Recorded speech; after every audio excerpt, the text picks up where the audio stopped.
দর্শক, দীপ্ত টেলিভিশনের ডিজিটালে সবাইকে স্বাগতম। দর্শক, আমি সিরাজুল ইসলাম শিশির। আমি এখন রয়েছি সিরাজগঞ্জের শাহজাদপুর রবীন্দ্রনাথ ঠাকুরের স্মৃতি বিজড়িত যে কাছারিবাড়ি এলাকায়। আপনারা জানেন যে দর্শক, আজকে কিন্তু 25শে বৈশাখ, কবিগুরু রবীন্দ্রনাথ ঠাকুরের জন্মবার্ষিকী। এই জন্মবার্ষিকী উপলক্ষে সিরাজগঞ্জের শাহজাদপুরে যে কাছারিবাড়ি এলাকা রয়েছে, এটা কিন্তু সুসজ্জলভাবে সাজানো হয়েছে। আজকে সকালে কিন্তু এখানে যে বিভিন্ন অনুষ্ঠানমালার কিন্তু আয়োজন করেছে এবং এই সকাল 10টায় কিন্তু এই অনুষ্ঠানটি উদ্বোধন করেছেন পার্বত্য চট্টগ্রামে যে সচিব রয়েছেন তিনি।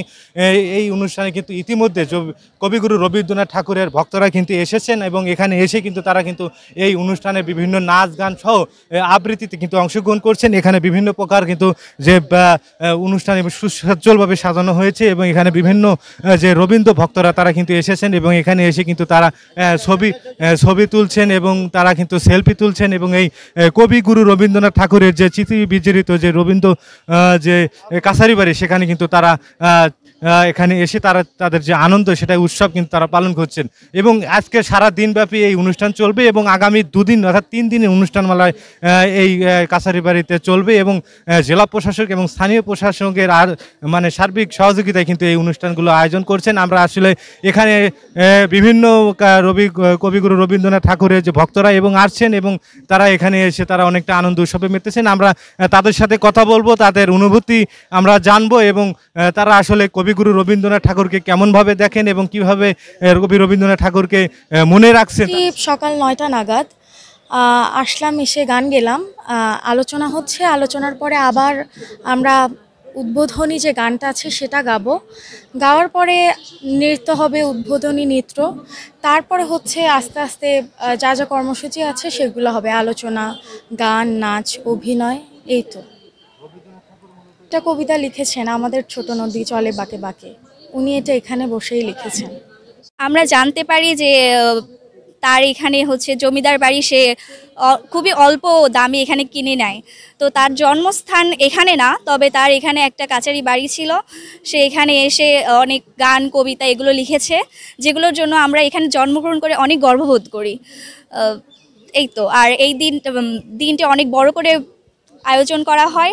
ভবিষ্যতে আমরা চাই এই 3টা দিন আরও বড় পরিসরে যেন আমাদের কাছে আয়োজন তুলে ধরে। কবিগুরু রবীন্দ্রনাথ ঠাকুরের 164তম জন্মজয়ন্তী উপলক্ষে শাহজাদপুরে 3 দিন ব্যাপী অনুষ্ঠানমালার আয়োজন করা হয়েছে।